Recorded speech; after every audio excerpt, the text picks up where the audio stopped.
This is Catholic Forum. I'm Bob Krebs, and my guest on today's program is Sister Kathleen Flood. Sister is a sister of St. Francis of Philadelphia, and she is the Disaster Relief Case Manager for Catholic Charities of the Diocese of Wilmington's Disaster Relief and Recovery Program. Sister, welcome to the program. Happy to have you here today. Thank you, Bob. It's quite an honor and privilege to be here. Well, we're just happy to talk to any sister of St. Francis of Philadelphia because we love you sisters so much. I was, my elementary school, my wife's elementary school, my wife's high school in Baltimore, Catholic High. We've all been instructed by the Sisters of St. Francis. So it's happy to have you here. We're going to be here talking today about the Disaster Relief and Recovery Program at Catholic Charities, which is a new program. That is correct. But before we do, let's talk a little bit about you. Tell us a little bit about yourself and your religious calling. Sure. Well, as you mentioned, I'm a sister of St. Francis of Philadelphia, and I first professed my vows with the sisters in 2014. And after my education in graduate school at Newman University in the Pastoral Clinical Mental Health Counseling Program, I then made my perpetual profession of vows in 2019.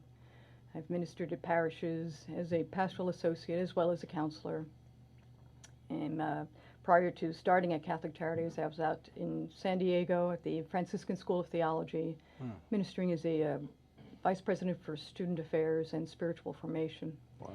So, and then I was also a resident minister at the University of San Diego. So it was quite the experience. Yeah. And you can't beat the weather in San Diego, right? For sure. That's for sure. That was the best part of it, and it was the hardest part to leave. Yeah, I'm sure. And you spent some time at one of our parishes in Cecil County, correct? That's correct. So it's sort of where my call to religious life was nurtured. Mm-hmm. I had worked in New Jersey. My company relocated from New Jersey to Maryland to support the Aberdeen Proving Ground. Oh. And at the time, I was in the information technology industry, and I got trying to build up a local network down in Maryland, and got involved with the parish at Good Shepherd Parish in Perryville. And there, I was just the seed grew, that call to religious life, and was nurtured by the pastor down there, Father Jay, and Deacon Luke and his wife, Terry Ackley, just provided that prayerful support, that just that comfortable sounding board to discern what this call was. Yeah, and why the Sisters of St. Francis of Philadelphia? I guess there may have been some initial seeds. The parish I grew up in New York City was ministered to by the Franciscan friars, conventual Franciscan friars. But it was I met with Sister Margaret Kniff, who was the delegate for the religious here in the diocese, and she put me in touch with the various congregations who ministered within this diocese. And I met and visited, saw the sisters, and when I met the Sisters of St. Francis, it was just, there's something that resonated, just the way they were with each other, their joy, there was just this presence about them that I knew this is where I was going to continue my discernment. Right. And then you went into the formation process, and then you decided, or how did you decide to get into like the mental health area? Was it something that you felt interested in for a while, or? No, it wasn't really something I had ever given much thought to. It was in the process of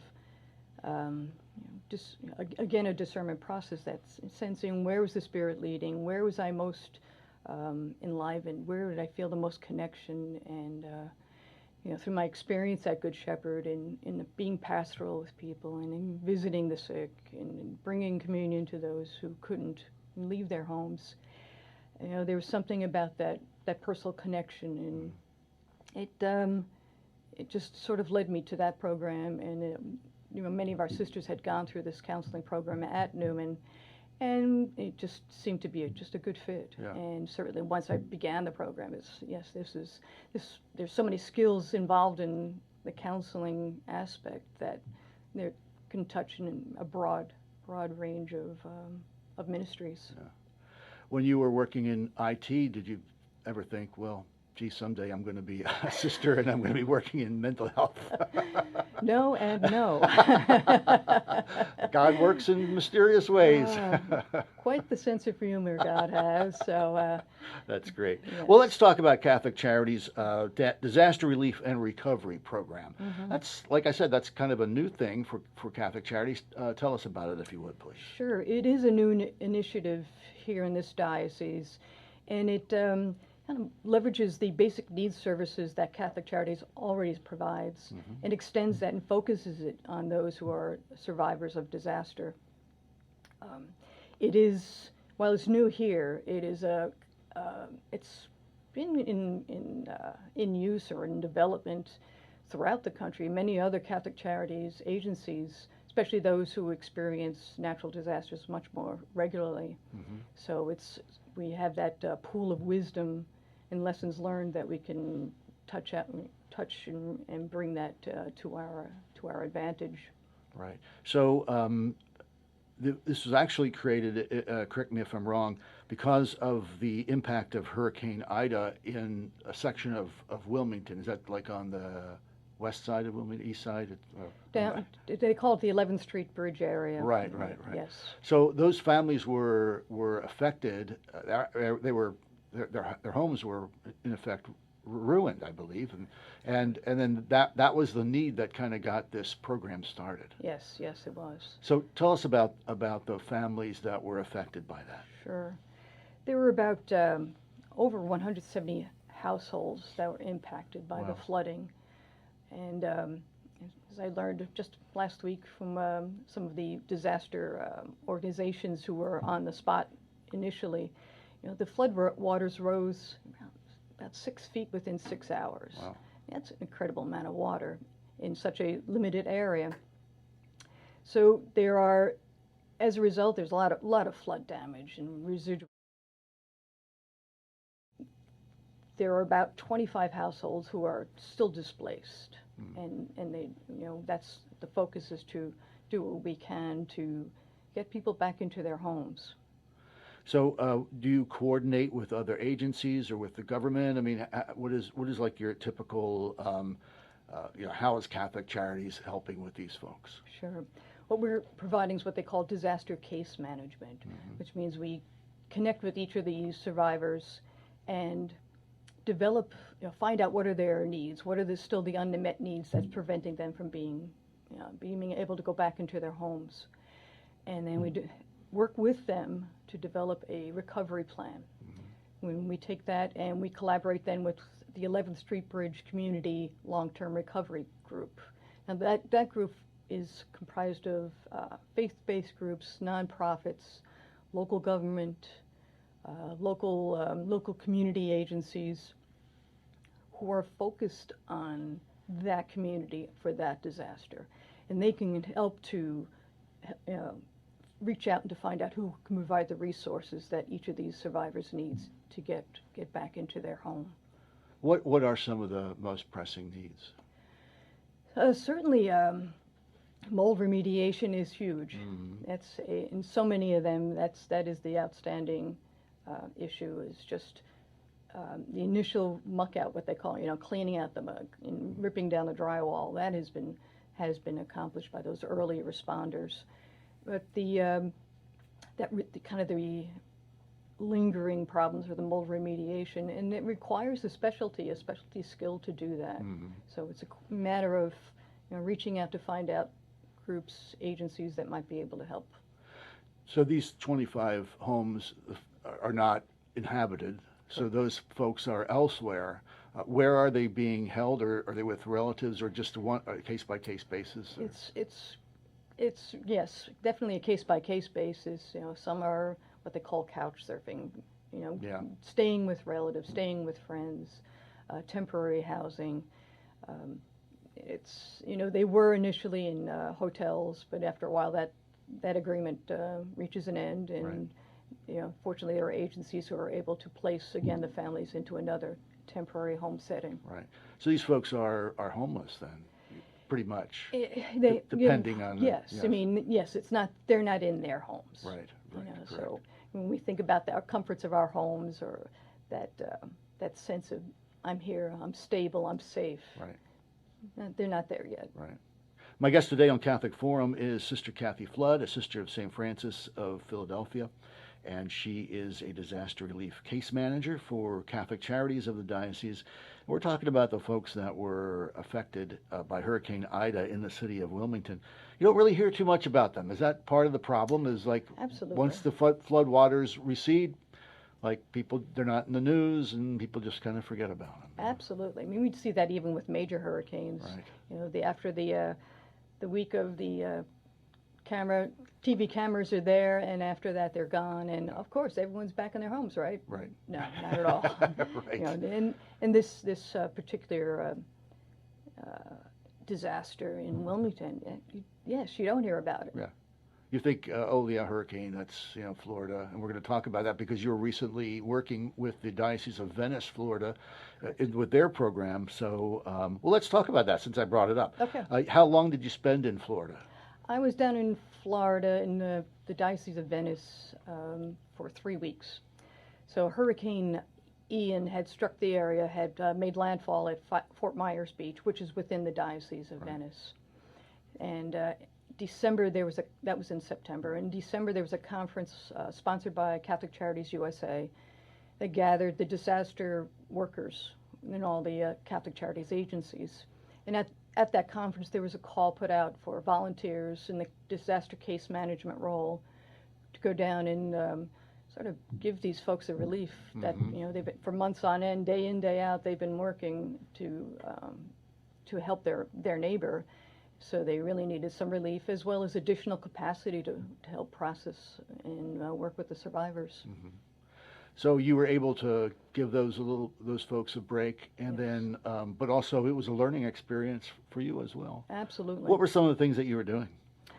Well, primarily it was my particular role was in phone screening. They had gathered the folks who from the particular site in Bonita Springs in Florida. Mm-hmm. They had collected names and phone numbers of survivors, people who needed assistance. But they had such a backlog of names and numbers, they never really had a chance to find out and connect individually with them to see what their needs were. Right. So I was performing a phone screening to find out, did they still need assistance? Where were they? Were they still living in the area? Just kind of make sure that they're still. Let them know we want to be able to help them. Right. And then part of my question was, how are you impacted by the storm? And then it's those stories where I really got a sense of the loss of house, loss of income, loss of livelihood, loss of community, loss of belonging. Some people just left with what they had on their back. Right. And they really weren't prepared to get up and go. Yeah.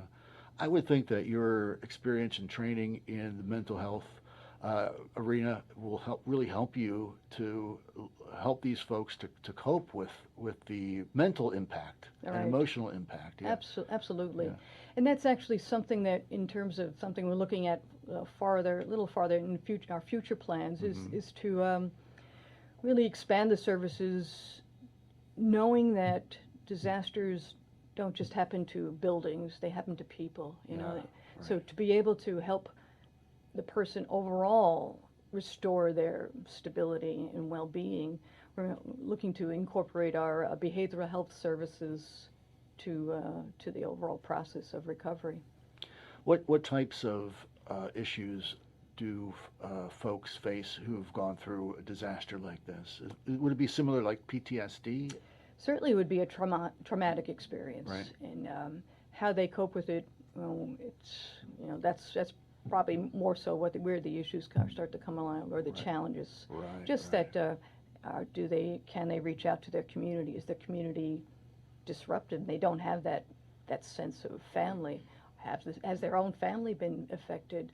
So there's certainly anxiety, depression, even just being so overwhelmed by the whole experience that they're just frozen. They don't know what to do. Someone who ordinarily would be on top of things and being very functional, they're just frozen by the experience, and that's where we can help to just sit down and compassionately kind of walk through them. Okay, well, let's build a plan to get Right. get moving forward.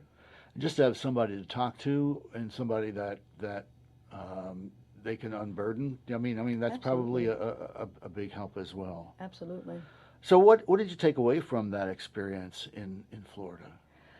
Well, there was. I had once read that the disasters compound the issues of poverty. So speaking with people who have already, they're just living on the edge or paycheck to paycheck and don't really have that financial safety net. They're one little, week out of work and they're in dire straits. Yeah.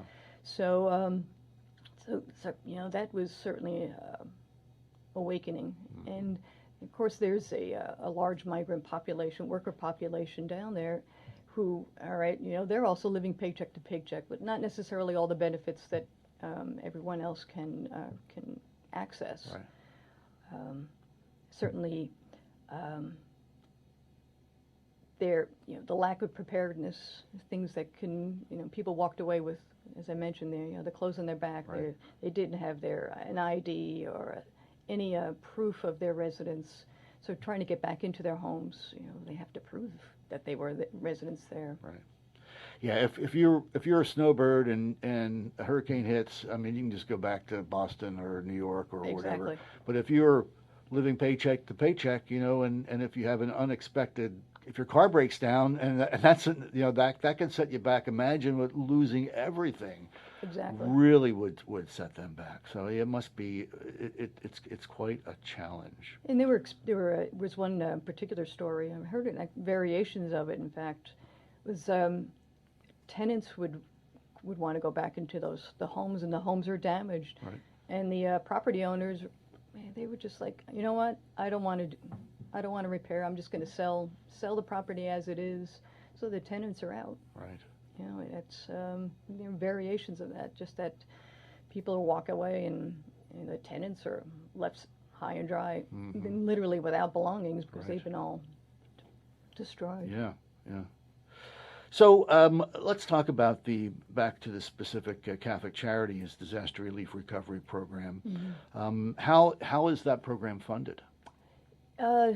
We have a seed grant that was funded by Catholic Charities USA, Okay. and we're still looking for additional opportunities and grants and of course donations to help support Right. the program. Right.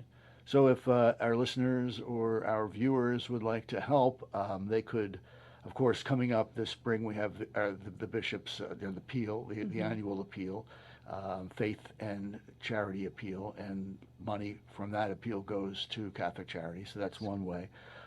And they can also make a direct donation to Catholic Charities. Absolutely. And that website is cdow.org/charities, and they can find a way to make a donation there. What are the future plans for the Disaster Relief and Recovery Program, Sister? I mean, I would hope at one point this will be taken care of. Those 25 people will be back in their homes, and you can close the book on that. I mean, let's hope, right? Absolutely. And then, so what's next? The Disaster Relief and Recovery Program, we see it as an opportunity to address all the future disasters which are inevitably bound to strike us. I mean, we've had disasters all along, but we just haven't come to the fore. So we know that people are suffering out there. So we're also looking to expand our capacities, expand our abilities to offer a broader range, like incorporating the behavioral health services, as well as respond a little bit earlier in the process. Right now, the disaster recovery happens a little bit later, like a couple of months after the disaster is the ideal time. So we're looking to maybe respond earlier, and in order to do that, we also need to kind of reach out and engage with our parishes. Mm-hmm. There's a lot of good people and parishioners out there who are always looking for how can I help. Right.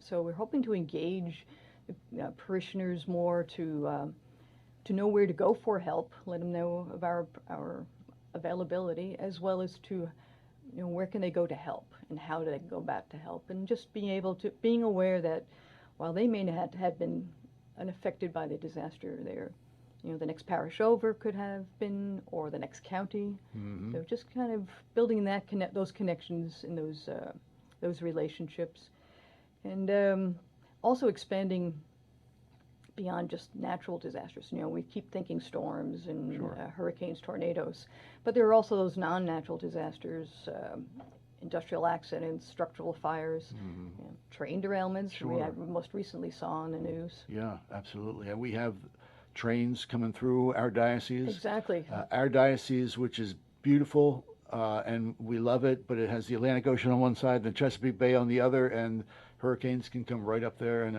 affect everything from Crisfield or Easton or Perryville. I mean, Exactly. as well as Absolutely. like Rehoboth and Ocean City. I mean, all this. So it is a diocese. We're probably blessed that we don't have more problems like that.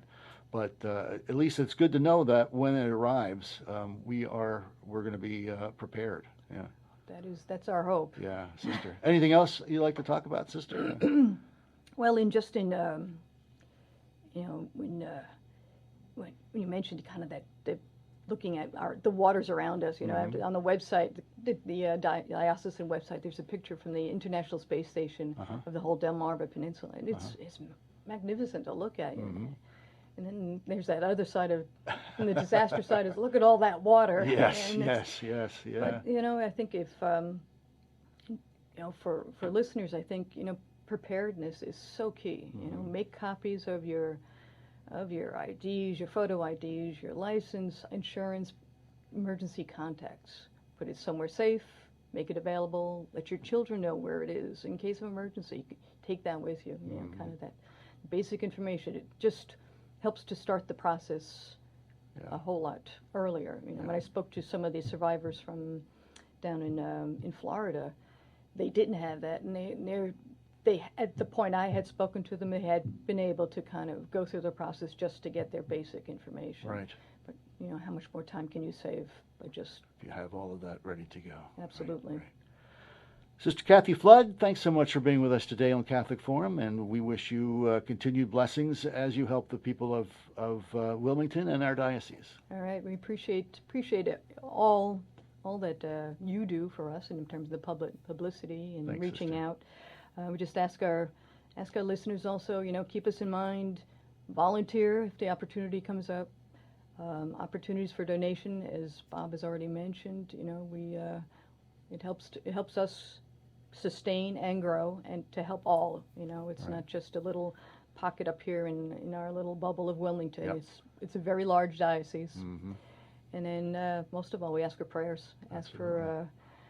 for us, the workers who are out there bearing the gospel, bringing the light of Christ to others, and pray for those to whom we minister. Absolutely. All right. Thank you, sister. Thank you, Bob. Appreciate it.